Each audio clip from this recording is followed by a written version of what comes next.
Hey, how's it going? It's Rory. Got a 67 Mustang here. It's been sitting for about 15 years. A customer dropped it off to get it running. He said last time he drove it, it was overheating. And he said the motor was not that old, it's pretty fresh. So I'm gonna check it all out. I already tried to start it. Accelerator pump was frozen. It's got a Holly on it. It's not getting any fuel from the tank. Blew through the holes. I can't blow through the fuel hose or anything. So going to pull the carburetor, pull a fuel tank, put a fuel pump in it, just because you never trust an old fuel pump when they've been sitting. Diaphragm goes bad, fills the crankcase with fuel if it does pump, so on and so forth. Radiator is just plugged up. I mean, it's got just, the calcium in there and all that crud. It's just plugged up. Better off just putting another radiator in it. I might send this one out and actually have it rotted out because it is copper and brass, which is my favorite radiator, because aluminums are really not repairable if they get plugged up, and because a radiator can act like a big filter sometimes. And aluminum radiator, you have to cut it apart and then re-weld it back together. It's not feasible to do. Copper and brass, it's soldered together, so you can melt that solder out and literally take the radiator apart and take little rods, that's why they call it rotting out, and clean all the passages inside. So here it is. Here's the inside. And it's got the typical worn ass seats. Carpet's all discolored. Actually, that carpet's been replaced once before. That seam isn't factory. It's got 99,000 miles, which is probably 199,000 miles on it. Motor is a 302 now. Customer said he had it rebuilt, and soon before he parked it, and it does look pretty rebuilt. It's pretty clean, everything. It's not a big leak or anything. It's got a Holly on it now, a 4-barrel with an aluminum intake. It's a non-AC car. Actually, no, it is an AC car. Interesting. Thought it was a non-AC car. Yeah, there's the AC condenser right there. Interesting. You can see the front's a little banged up. It's got some bumps, and that happened when it got parked. It's really dirty. My shop is right next to a lumber yard, so everything gets really dirty here. Got the Mustang up on the lift. Gonna check it out. Don't mind the glare. And just do a overall underneath it. Hey, we got the 67 up on the lift. Pretty interesting. It's good to see that it's got disc brakes. Got the big aftermarket front sway bar on it. Lots of cobwebs. Looks like it has 600 springs on it. Those are the heavy-duty springs everybody puts on a Mustang. Me personally, I think they're too stiff, and they're not good for shock towers that might be weakened from holes drilled in them for grease fittings. Engine's pretty dry. It's not too bad. Power steering's leaking. Typical on these cars. This assist setup, they usually always leak. Not a fan of that system. C4, typical of this era Mustang. If it wasn't a manual transmission, it was a C4, unless you got a 390, and then you would get a C6. Or I believe an FMX. Let's see. Dual exhaust on it, factory style H-pipe. Front pipes have been changed on this thing before. 67 light duty car, only one torque box. No torque box on the passenger side. It is a factory V8 car. Has 5-lug wheels. It's got extended shackles on it. People did that to try to fix worn out springs. It actually made the car drive worse, because this just creates a bunch of leverage on the spring and the thing will sway all over. And it'll actually cause the spring to actually deform even more. They actually had in 69 and 70 a 250 straight 6, and actually had 5 lugs and the bigger brakes with the 8-inch rear end. And that was only in 69 and 70, well, in 71, 72 and up, because by 71, 4 lugs were no longer used on Mustangs until you got into Mustang 2. That's a whole nother story. So anywho, so yeah, so this thing has, you know, day 2 shackles. People put those on there to, you know, basically when their springs get worn, they put that in there thinking it's going to fix it, and it just makes it even worse. You know, it has the original tank in it. Tank's been rear-ended before. You can see it's got a big bash dent in it. The nice thing about early Mustangs is a lot of the times they have factory drain plugs, so you can actually drain the fuel out of them. Thing is this tank has a dent in it, so I'm just going to use it to drain the tank out, and that's about it. So yeah, let's get started on this. Just draining the fuel tank right now in the Mustang. This stuff is rancid. If only you could smell this stuff.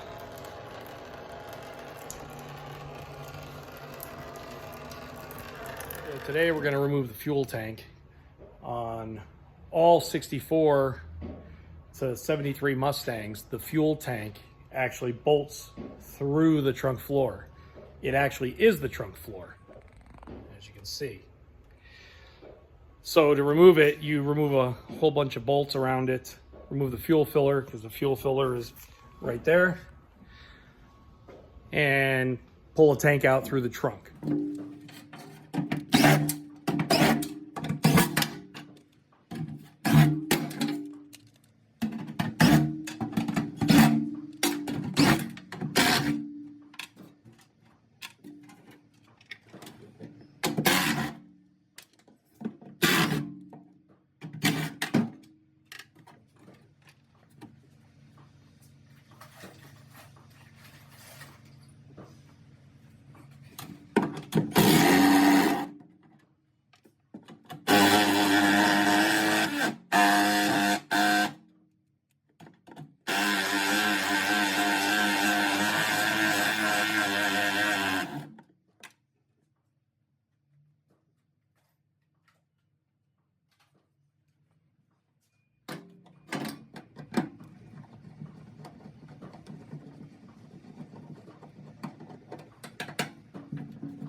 You also need to remove the fuel filler where the gas cap is off the rear valve.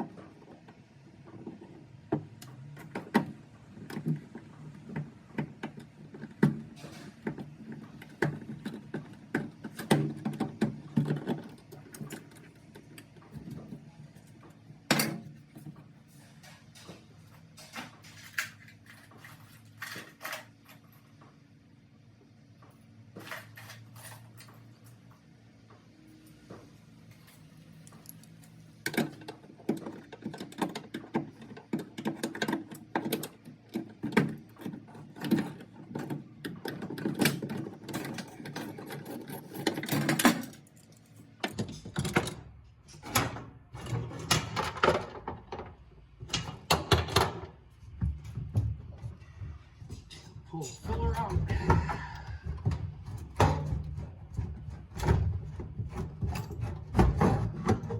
Wiggle it out.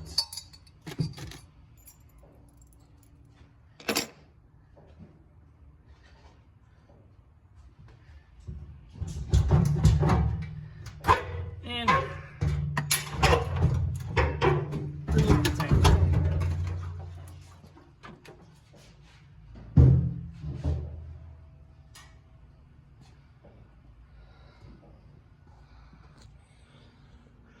And you're left with a big open hole. There's the tank. As I said, it is actually the trunk floor. Got the sending unit out. You can see right here, it is plug solid with varnish. That's why I couldn't push any air through it. The rest of the sending unit looks pretty good. Float's not sunk. Not a lot of corrosion. I've seen them worse where they are so corroded it's like they fall apart. But yeah, that's what happens is sending you gets plugged up. I'm just gonna replace it because when I check it with an ohm gauge, the resistance and the varying impedance of that sensor there for your fuel gauge actually has a couple dead spots. When installing the fuel tank, I like to run a bead of butyl tape around the perimeter of the tank where it sets through the floor. It just helps seal it.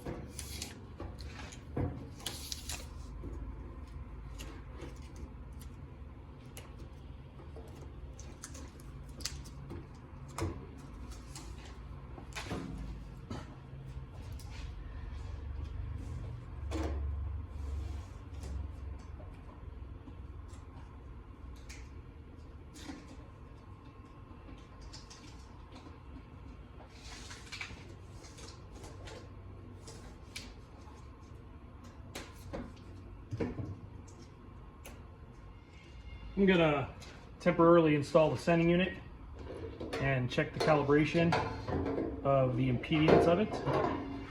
The stock sending unit should be between 73 and 10 ohms. I like to do this so I can calibrate the sending unit. So I'll loosely put this in here. What I'll do is I will check it full with my meter, and this would be considered full tank, and it is 9.6 ohms, which is good. And then I'm going to tip it over. When I tip it over, I'll basically simulate empty, and we can see what we got here now. And we've got 79 ohms at empty. So the sending unit's within spec. So I will remove it. Flip it back over.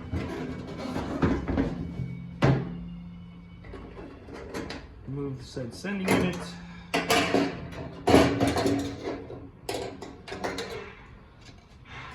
Put the new gasket in it. Make sure this gasket is seated. Do not use any glue on this. You do not need any silicone or anything on here. Silicone does not work with gas. Be careful putting it in. It has two tongs right here that need to line up in the tank there.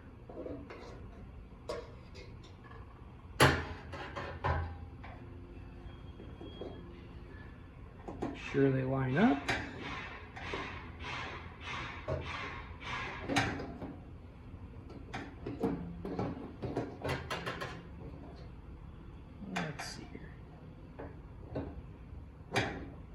There you go. Use your ring. I tried to use the original fuel tank rings because they work better than these aftermarket ones. But the one that was on this car, somebody bent up pretty good. So you rotate these cams. Usually what I use is a screwdriver and a light hammer and tap it around, making sure this stays in evenly.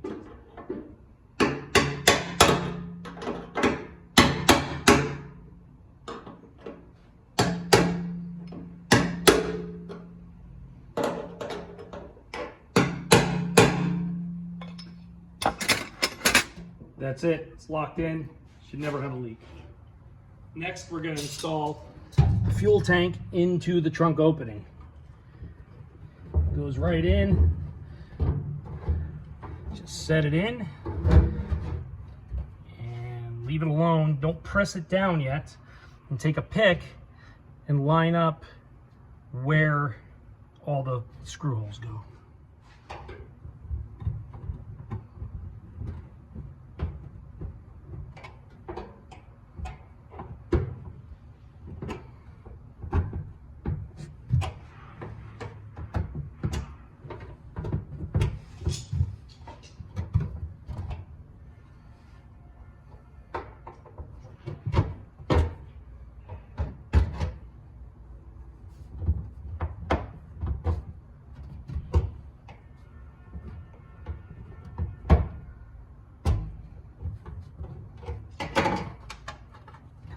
start putting the screws back in. Put them all in finger tight.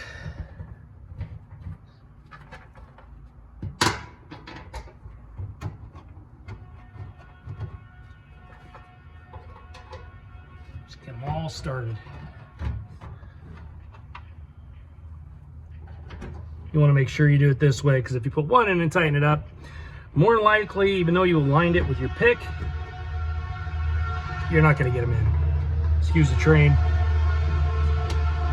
I live near a young lumber yard and a major train track.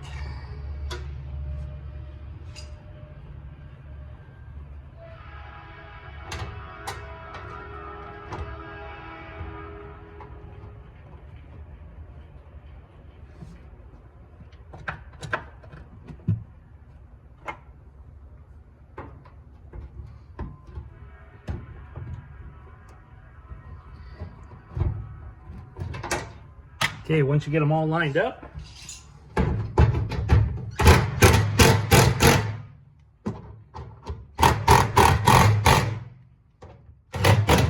want to crank on these. Just want to suck it down a little bit.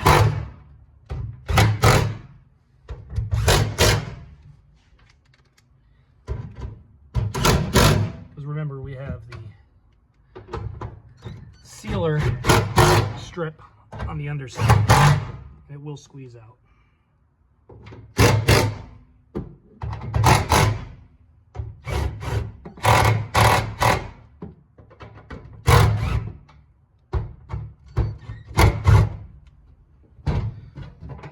Okay, tank's all screwed in. Now all we have to do is put the fuel filler back in. So start with the rubber hose for the fuel filler. Usually like to replace this when you do a tank. No one had any in stock. In mail order, it was a week out. This one's still in good shape. It's not all cracked up and worn out. Put the clamps down there. Okay. Make sure it's seated. You might have to rotate and pivot this a little bit to get it to line up with the fuel filler itself. Fuel filler through there. Get it lined up to the rubber hose. And push it back down.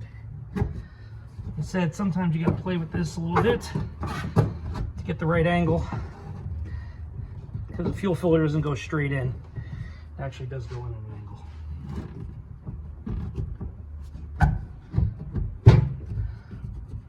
And there you have it. And on the outside, you just want to make sure it lines up on the outside with the 4 screws that hold the filler on. Right there. There's actually one stud that also needs to be connected. And make sure you tighten the filler, get the tank clamps up. You don't want to fill your trunk up with fuel.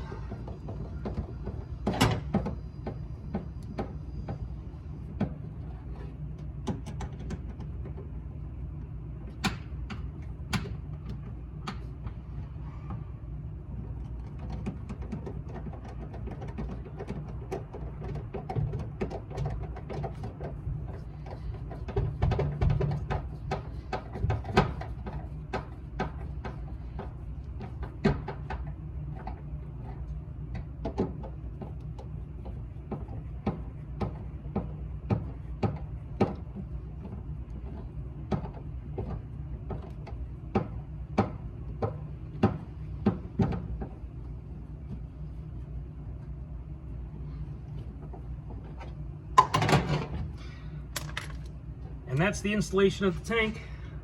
All that's left now is to put it up in the air and connect the sending unit wire, which is this right here, the fuel gauge, and the fuel line that goes to the front of the